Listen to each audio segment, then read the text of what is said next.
Dumper mafia के खिलाफ कराची में एक जद्दोजहद सामने आ रही है, तो क्या हम ऐसी उम्मीद कर सकते हैं कि सियासत में कुछ तब्दीली आएगी और कराची के लोगों को एक अच्छी लीडरशिप मिलेगी? जो डंपर माफिया के खिलाफ या वाटर टैंकर माफिया के खिलाफ बात की थी, उन माफियाज को जो सपोर्ट करता है सबसे बड़ी माफिया वो है। हमारा असल इख्तिलाफ माफिया के सरपरस्तों से है। मेरा इख्तिलाफ ज़ाहिर कौमियत की शनाख्त के हवाले से है। कहा जाता है कि आप एस्टेब्लिशमेंट के आदमी हैं, इस बात में कितनी सदाकत है?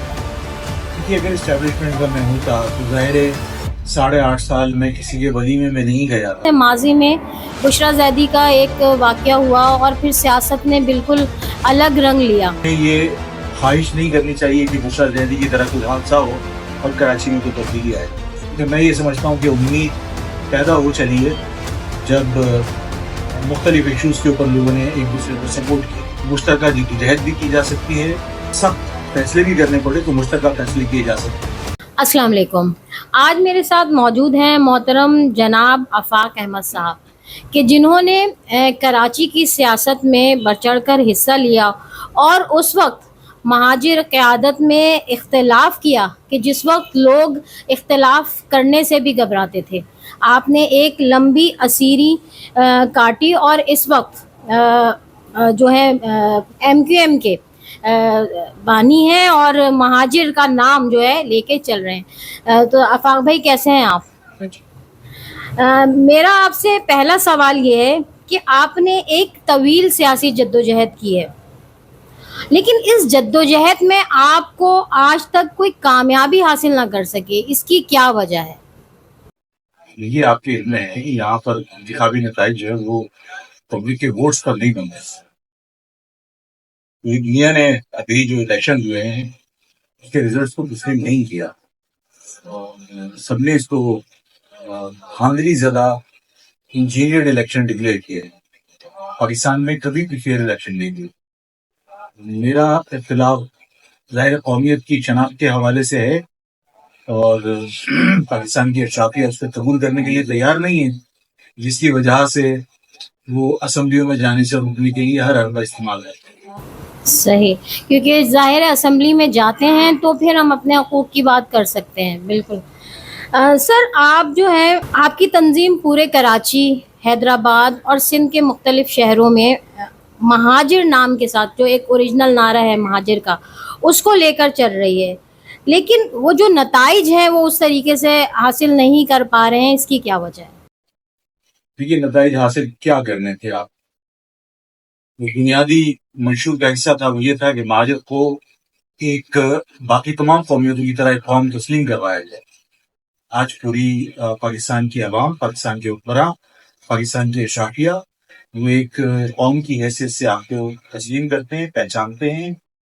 आईनी तौर पर पाकिस्तान में ज़ाहिर किसी भी कौमियत की रिकॉग्निशन नहीं है, सूबे हैं, उसके क़याम की जद्दोजहद हम भी कर रहे हैं और इंशाल्लाह आने वाले हालात में यकीन है कि हम उसके हुसूल में भी कामयाब हैं। तो सर, क्या ये बात दुरुस्त है कि महाजिर नाम को इस्तेमाल करने पे भी प्रेशर दिया जाता है कि इस नाम को ना इस्तेमाल किया जाए?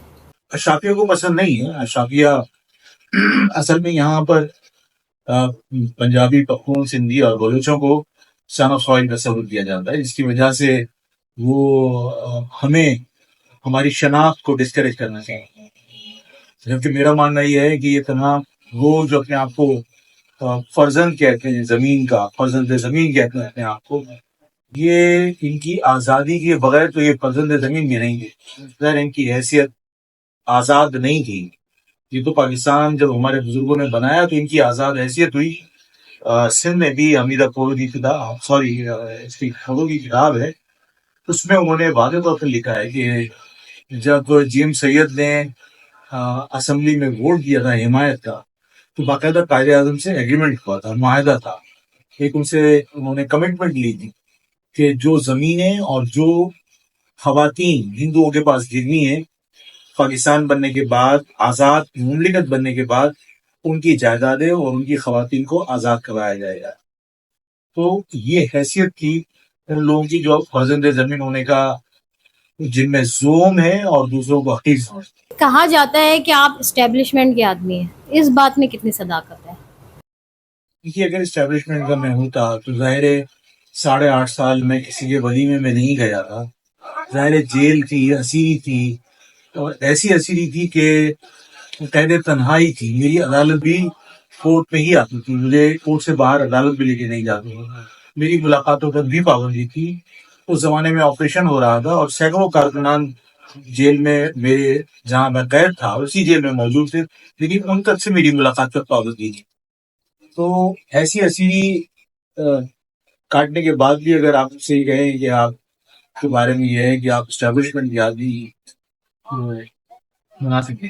ڈمپر مافیا کے خلاف جو آپ نے بیانات دیے اور جس طرح جس جرت کا مظاہرہ کیا، ماشاءاللہ سر، ایسے وہ لوگ جو آپ سے اختلاف بھی رکھتے تھے وہ بھی آپ کے بیانیے کے ساتھ کھڑے ہوئے اور آپ کا ساتھ دینے کے لیے. تو میرا سوال یہ ہے کہ سر وہ بیسک معاملات جو مہاجروں کے ہیں، تعلیمی مسائل ہیں، بے روزگاری کے مسائل ہیں، تو ان سارے ایشوز پر بھی ہم ایک پیج پر کیوں نہیں آتے اور اپنے لوگوں کے مسائل کو حل کرنے کے لیے ایک جگہ کیوں نہیں کھڑے ہو پاتے؟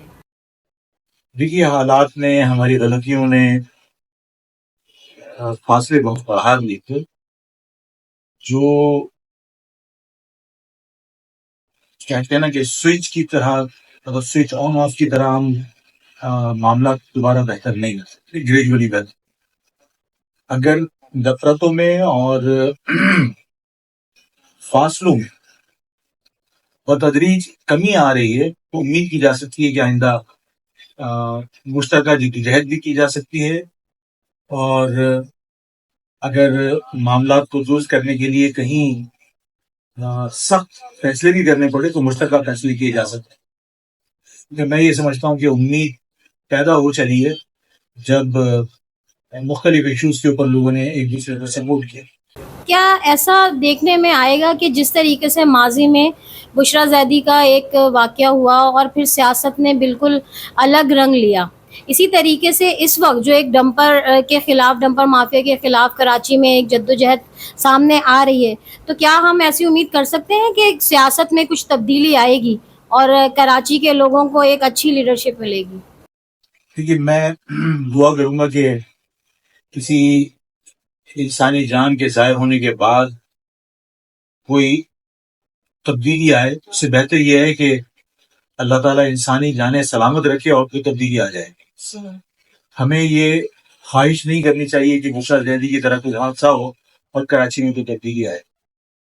میں نے جو ڈمپر مافیا کے خلاف یا واٹر ٹینکر مافیا کے خلاف بات کی تھی، ان مافیاز کو جو سپورٹ کرتا ہے سب سے بڑی مافیا وہ ہے بدعنوان گورنمنٹ سندھ کی، جو ٹینکر اور ڈمپر مافیا ہی نہیں بلکہ درجنوں مافیاز کو کراچی میں کنٹرول کرتی ہے اور ان مافیاز کے ذریعے کراچی کے تمام معاملات اس نے ٹھیکے پہ دیے ہوئے.